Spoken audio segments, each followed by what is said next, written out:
for political power and trying to get their candidates in one of the seats for Gloucestershire. And you can be on the side of the Duke of Beaufort or on the Earl of Berkeley, right? And so if you are on the Beaufort side, you tend to see politics in a certain way that aligns with William Pitt. And in this instance, in our near future, this is going to be William Pitt the Younger. Okay? And so some of the men that are getting these positions are Chester. You've probably heard of Chester Master. They haven't joined together quite yet.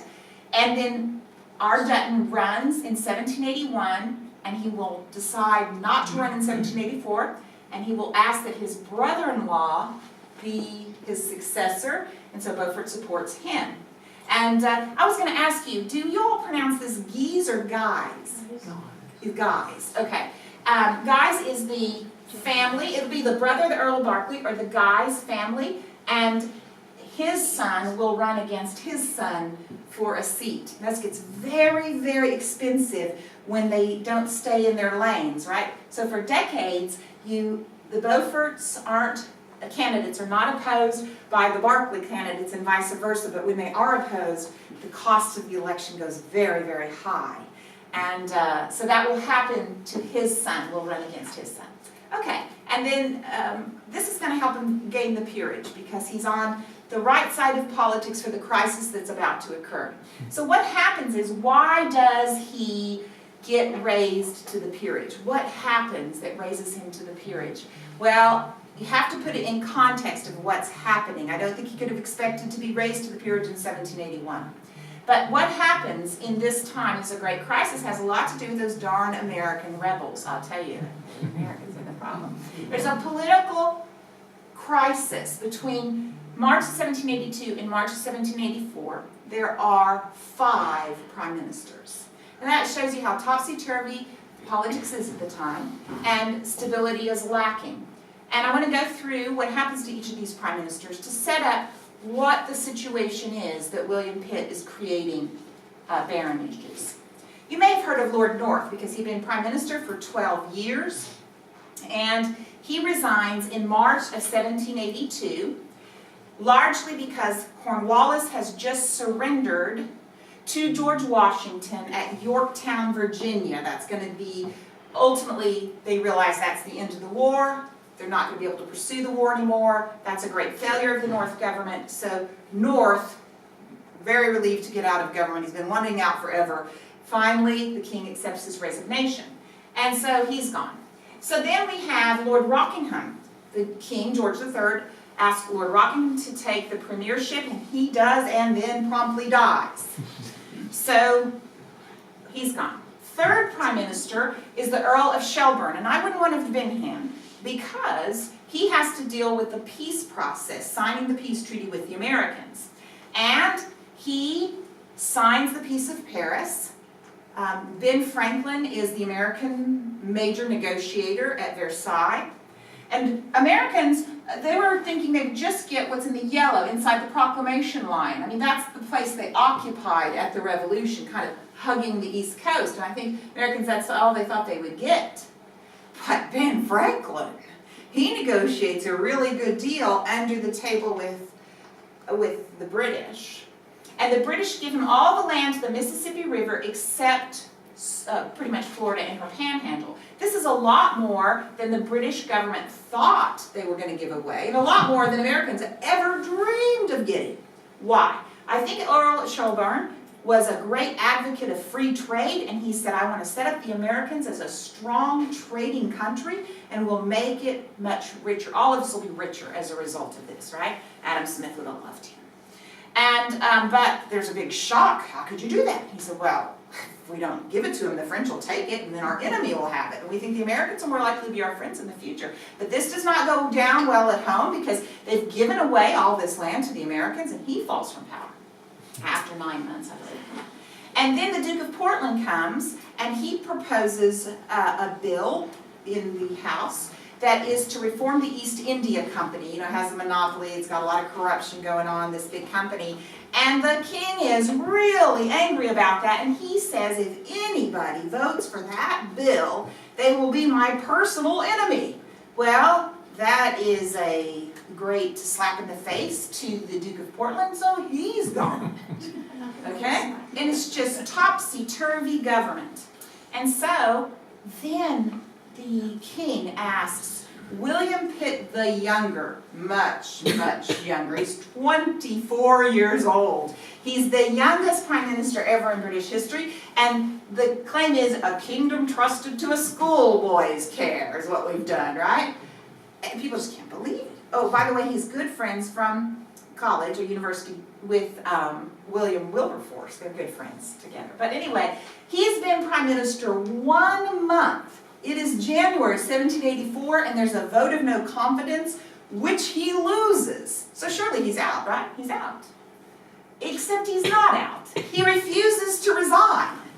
Right? You don't do that. If they vote no confidence, you're out, because the king is backing him to the hilt. The king has had enough with the instability of the government, and the people start to really like him. They're very popular because he stood up to these politicians that they don't like. They even dismiss his horses and pull his carriage home, on their own backs, on their own strength. And they call him Honest Billy, and he becomes really popular. He realizes the crowds really like me. I better call a general election real quick. And so he calls a general election in March 1784, and he is closely allied politically with this James Dutton here at Sherborne, and he has promised him a peerage, and the king is willing now to create several peerages. And so the election turns out to be a landslide for Pitt, and then Pitt is in office, and within 6 months of his succession, Pitt makes 2 earls and 10 barons, of course with the king's permission. And so, boom, all of a sudden, these are the ones, the men that become barons. And then this is at the National Trust Archives here in Sherborne. So we are forming, I've been working with the National Trust, going through all their documents that they have here that Lord Sherborne left. Now, most of them are deposited in the Gloucester Record Office, but some of them are here. And aren't they beautiful? These are the peerage. And if we go back one, there's 2 scrolls, and if you unscroll them, you can see the creation of him as Baron of Sherborne, and then his arms as well. And they're beautiful, kind of illuminated documents. And those are here at the National Trust Office. And so we can kind of go through and see the beauty of those documents, and the seals are so beautifully preserved there in his creation of the peerage. Now this will mean a lot to his family and to his future prospects and his grandchildren's future prospects and all the things that go along with that. So now he has accomplished more than he could ever dreamed of with with being raised to the peerage. And so his children's marriages are going to be rather more impressive than his own marriage or his father's marriages. They're going to be really good. And so I want to talk about his children's marriages. He has 4 children with Elizabeth Cook. And they are 1 son and 3 daughters. And so the 1 son will be the future Lord Sherborne, 2nd Lord Sherborne. He will inherit 1820. And then we have Elizabeth Dutton, who will become the Countess of Suffolk. And then we have the spinster aunt, who I don't like very much. She's kind of the antagonist in the Sherborne Princesses Barantinsky story. And then the youngest daughter, Mary or Fanny, is going to marry a Russian prince named Ivan Barantinsky. So let's talk about those marriages. Anne never marries. So we have 3 marriages here. The first one is his eldest daughter. Her name is Elizabeth Dutton, and she is going to marry the new heir to the earldom of Suffolk. Do you remember a few minutes ago, one of her double cousins, Jane, had married, over at Holcombe, had married the Earl of Suffolk's eldest son. And so she was on tap to be the Countess of Suffolk. But he was killed in a tragic hunting accident after 3 years of marriage. And so the Earl of Suffolk's only surviving son has fallen in love with his ex-sister-in-law's double cousin, Elizabeth Dutton. How do we know they fell in love? How do we know it's not an arranged marriage? From a very strange source. We're fast-forwarding to the year 1822, when Maria Edgeworth who is the most famous novelist of the day, much more famous than Jane Austen, more famous than Fanny Burney, making a lot more money than Fanny Burney. None of you have ever heard of her. That's okay. But if we could go back in time, or we could bring somebody back, you know, from 1815 or something, and ask them, have you ever heard of Jane Austen? They'd say, no. Have you ever heard of Maria Edgeworth? Oh yeah, I got 5 of her books. They're going to know her. She went in our future in 1822 and visited Charlton Park, the Earl of Suffolk's home. And she wrote a letter back to her stepmom, who's only a year older than her. That's another story.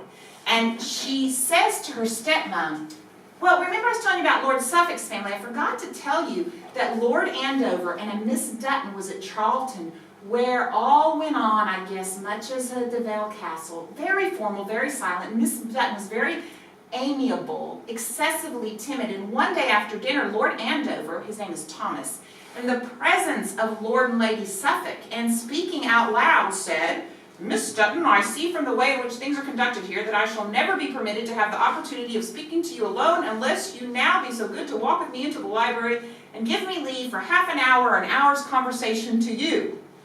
Shock, quiet.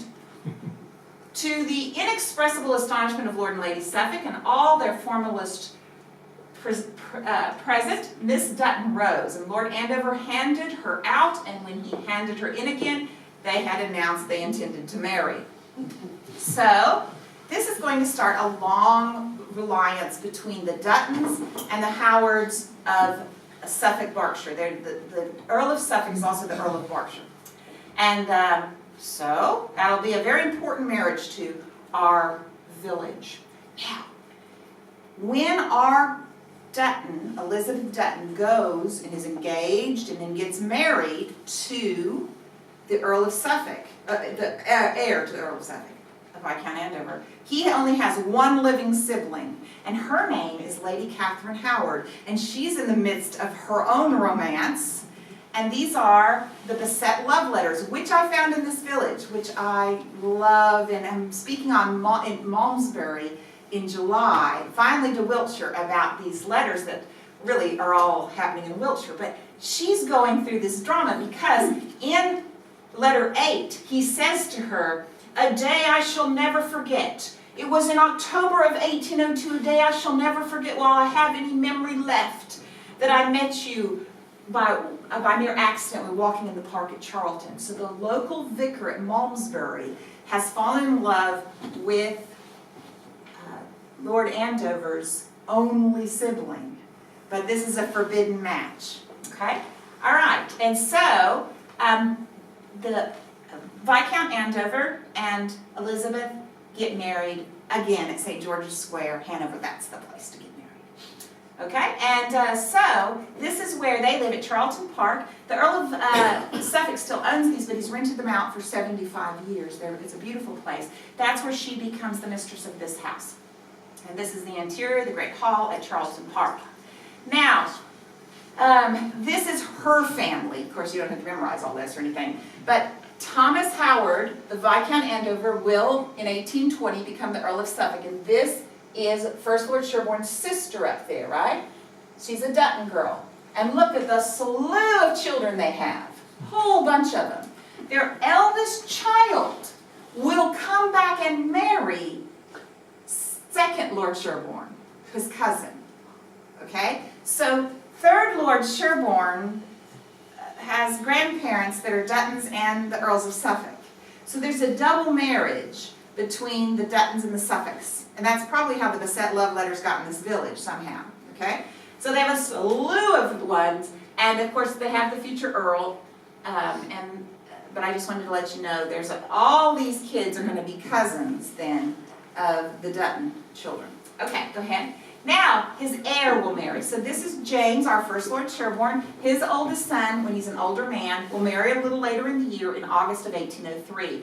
And he marries one of the great heiresses, Mary Legge Bilson. This is her when she's a little girl, isn't she beautiful? And this is a National Trust image.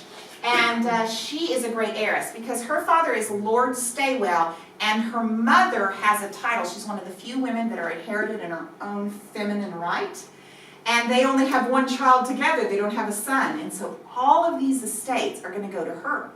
And so First Lord Sherborne arranges this incredible setup to his son to marry. And here she is with her mother. And this is obviously who they adore so much, this child. They have so claim to fame in their family. Their family is well known because they had the Honorable Henry Bilson-Legge, who was the Chancellor of the Exchequer and quite famous for his work there. So, this marriage, which we'll talk about next time when we talk about Second Lord Sherborne's life, this marriage is unbelievable. There's a letter in the Gloucester Record Office that says to his son, you know, when he dies, you're going to get 20,000 quid, plus 3,000 per year, plus all of Lord Stawell's estates, plus all of your mother's estates. And he will die in 1820. Everybody dies in 1820. The Earl of Suffolk, Lord Stawell, Baron Sherborne, the King dies in 1820. Everybody dies in 1820. And guess where they got married? They got married to St. James Hanover. Just a preview of what kind of estates we're talking about. The most interesting thing to me recently is that the property he inherits via his wife is close to Jane Austen. Close to Jane Austen. Like within an inch, and sometimes within 2 or 3 miles of Jane Austen. Lots of Hampshire property. And so they live in Gloucestershire, but they are inheriting a lot of land now in Hampshire. And this is also going to include places like Burton, but did I put in there it's Hinton Ampner? Well, anyway, okay, Hinton Ampner comes along with this inheritance. It's massive. It more than doubles their wealth.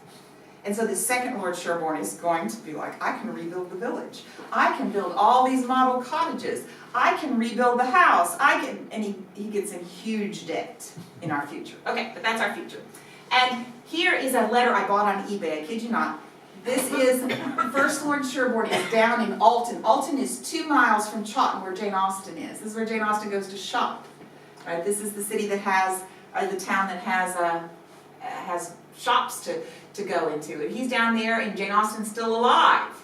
I don't know what he's doing down there, but I imagine he's managing those estates. Now, in Alton, which is 2 miles from Chawton, where Jane Austen is living and writing, and she's writing things like Persuasion and Emma and Sense and Sensibility. These are the manors close to her. Alton Eastbrook is owned by Jane Austen's brother. Jane Austen's brother, Edward, has been adopted by a great uncle who had no children. So kaboom, he gets a big estate. Alton Westbrook, guess who owns that? It touches Alton Eastbrook. Half of Alton is Westbrook, half of Alton is Eastbrook. Lord Stawell owns it, soon to be Lord Sherborne.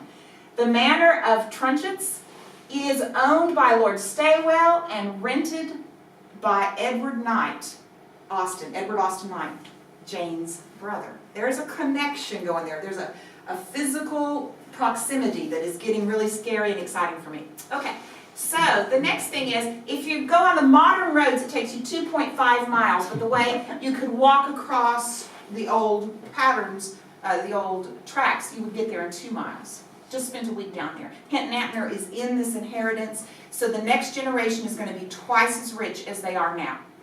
And the youngest daughter's marriage is, I'm missing her picture. This is her, oh, here she is. Okay, the youngest daughter's marriage is Fanny, and she is going to marry in 1806 Baron Tinsky. And if you've been with me for Sherborne Princesses, you may have heard this story, but I'll go quickly here through it. You know, Fanny Dutton was a daughter of Lord Sherborne, and she went over from Sherborne to Bath to see her dentist. And she stayed with a friend there, and she pressed her to go to the ball. Because, you know, you got to go to a ball. It's 1806. It's Jane Austen world, right? You're going to a ball in 1806. And, oh, no, I can't do that because I don't have a turban with me. That's the latest head dressing that you have to have. Oh, well, I'll loan you mine. And so she got that article of attire and she went. And there she met a Russian prince, Baron Tinsky, a very handsome and charming young Russian. Okay. Here she is, going to Bath. We can prove that she's in Bath. Look, there's a Miss Dutton going with a Mrs. Bathurst. And they're going to be friends with the Bathursts from Cirencester. And we can prove that Prince Baron Tinsky is also in Bath. So that the memoirs saying they met in Bath may be true, and they may have danced at the ball. This is Prince Barantinsky, looking very much like an Englishman. He has another portrait where he looks very much like a Russian. I must admit this is hanging, a replica is hanging in my living room back in Texas of Prince Barantinsky. And he works at the London Embassy, and he is in kind of on a tight wire because it's the middle of the Napoleonic Wars, and sometimes the Brits are allied with the Russians, and sometimes they're the enemies of the Russians. And it's back and forth, but he's been here for several years. He falls in love with the youngest Dutton girl, Lord Sherborne's youngest daughter. This is the kind of turban we're talking about that she needed to be fashionable to go to the balls in Bath. So she borrowed one of these and she went to dance. She falls in love with him, and this is a great alliance. He is extremely high-ranking in Russia. And then there's a huge delay before they marry. The Duttons are very opposed to Lord and Lady Sherborne. They don't want her to leave the country. They're very worried about his religion. And so they oppose the marriage. Eventually the marriage takes place, but they don't marry. Here's a bishop writing to Lady Sherborne saying, I think it's okay if she marries somebody in the Greek Orthodox faith. I don't think she'll go to hell for it. And so finally they do marry, but they don't marry at St. George's, Hanover Square. They marry in a little bitty, the only Greek Orthodox chapel in the whole of the country. And there it is. I found it in the alleyway in the Mews one day. Look at the Greek Orthodox thing. Oh, I was so excited. They marry in that little chapel, and then they go over to Lambeth Palace, and the Archbishop marries them. The Archbishop of Canterbury, that is, marries them. Because he's His Serene Highness Prince Ivan Barantinsky. He's very, very powerful man in Russia, as his family is too. And so they marry at Lambeth Palace, and they have this glorious few months of marriage, and then he is sent to Bavaria to be the new ambassador. Here is their marriage license, Lambeth Palace Archives.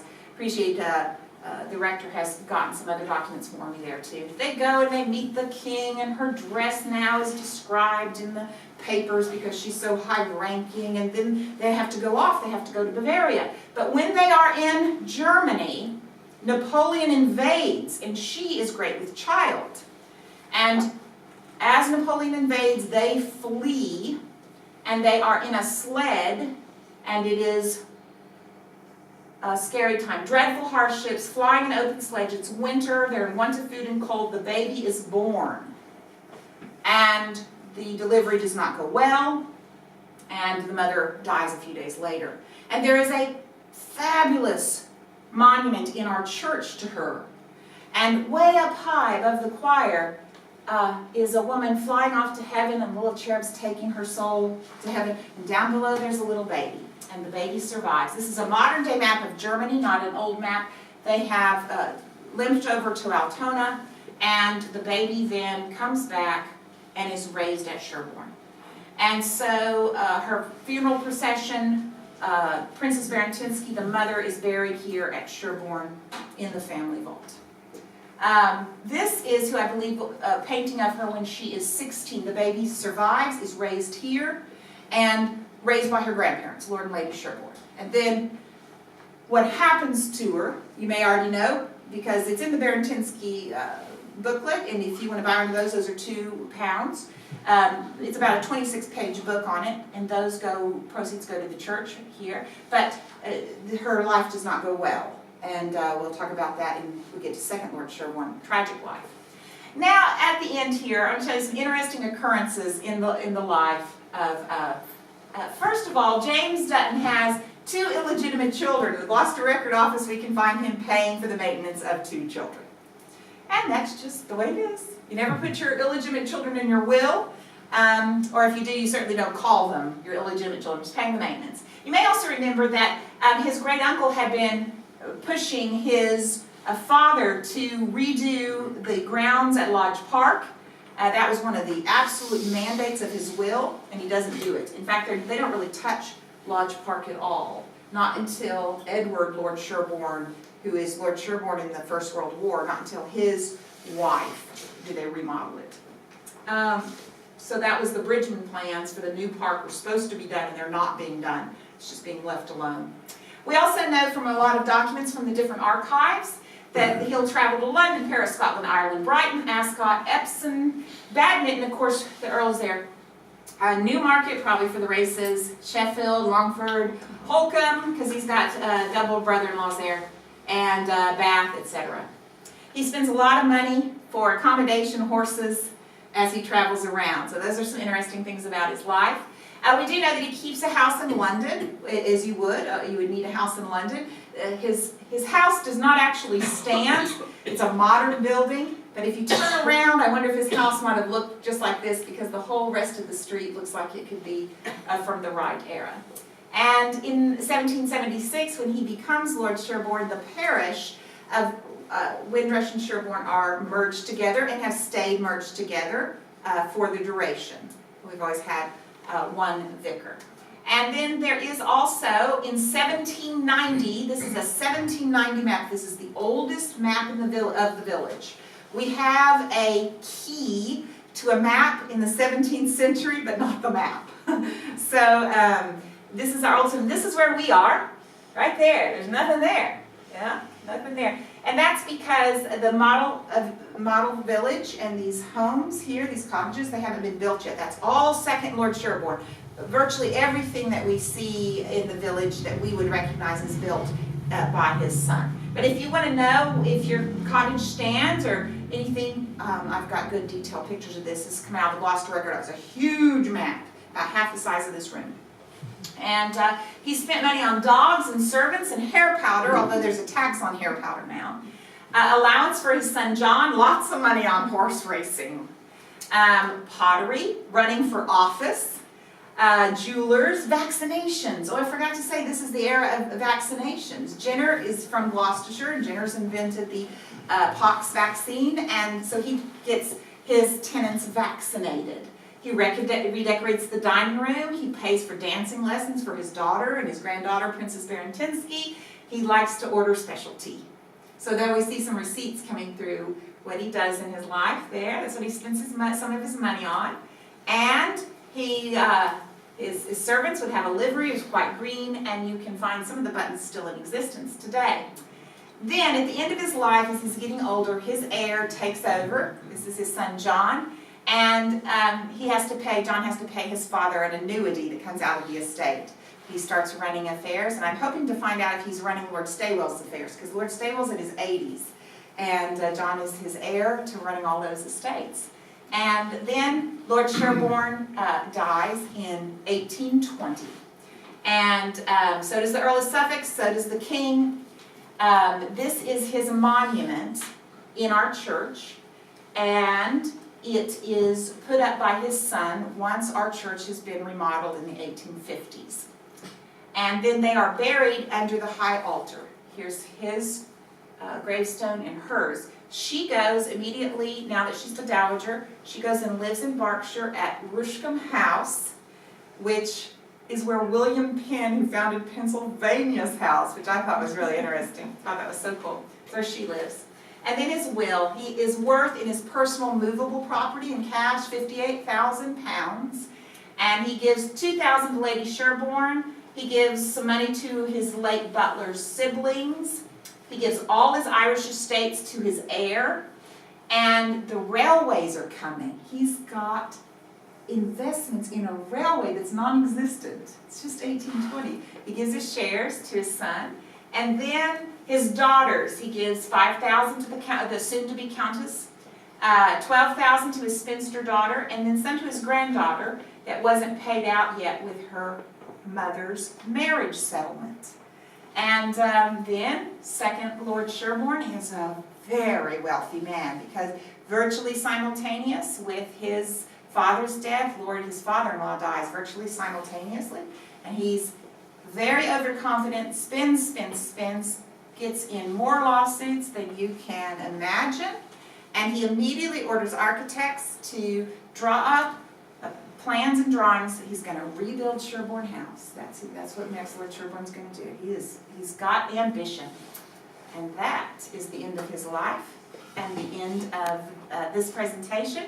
So I'll be glad to answer